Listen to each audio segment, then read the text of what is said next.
আজকে কথা বলবো একটা মাকে নিয়ে। মা কিন্তু সন্তানদের মানুষ করার জন্য অনেক কষ্ট করে।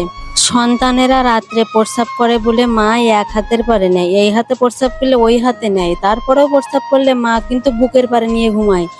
তবুও সন্তানদের কখনো কষ্ট দেয় না। সেই মায়ের স্থান আজকে কোথায় হলো সেটা আজকে তোমাদের মাঝে তুলে ধরতেছি। রাজধানীর মিরপুরে নিজের ফ্ল্যাট থেকে বৃদ্ধ মায়ের গলিত পচিত দেহ উদ্ধার করা হলো ৭৫ বয়সের নূরজাহান বেগমের।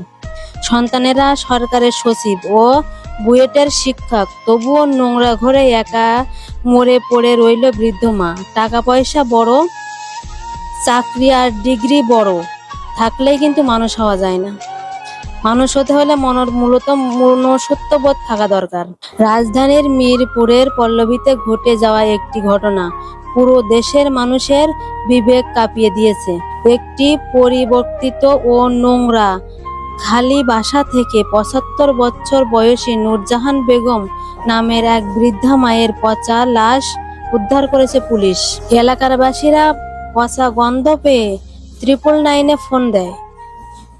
999-এ ফোন পেয়ে পুলিশ যখন দরজা খোলে তখন দেখা যায় মায়ের মরা শরীর উপর পোকামাকড়ে খাচ্ছে। দেখেন কত নির্মম একটা দৃশ্য। এতটাই নির্দয় হয় সন্তানেরা। ছেলে মানুষ যদিও নির্দয় হয়, মেয়ে কিভাবে নির্দয় হয়? মেয়ে যে মার দেহটা যে এইভাবে করে, এটা আমি প্রথম দেখলাম।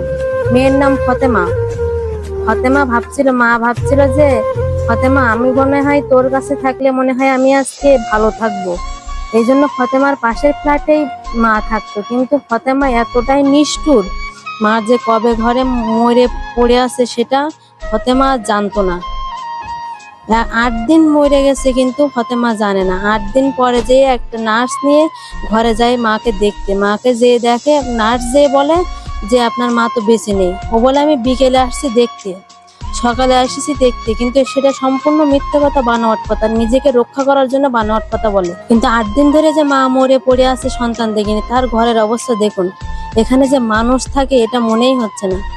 একটা কুকুর যেখানে থাকে সেই জায়গাটাও পরিষ্কার থাকে। আমরা যে ডাস্টবিনে ময়লা ফেলাই সেই ডাস্টবিনটাও এর থেকে পরিষ্কার আছে, এর থেকে সুন্দর আছে। আমি চাই এই যে শিক্ষিকা, এই মেয়েটা যে শিক্ষিকা, এই শিক্ষিকা যে সন্তানদের, অন্য মায়ের সন্তানদের যে কি শিক্ষা দেবে এখান থেকেই বোঝা যাচ্ছে। আমি চাই এই শিক্ষিকাকে বহিষ্কার করা হোক, ওই যে সরকারের সচিব ওনাকে বহিষ্কার করা হোক, ওই যে আরেকজন শিক্ষক ছেলে ওনাকে বহিষ্কার করা হোক। এই যে কানাডা প্রবাসী যেখানকে ভালো লাইফ সেটেল করতেছে ওখান থেকে তাদেরকে বের করে দেওয়া হোক। আমি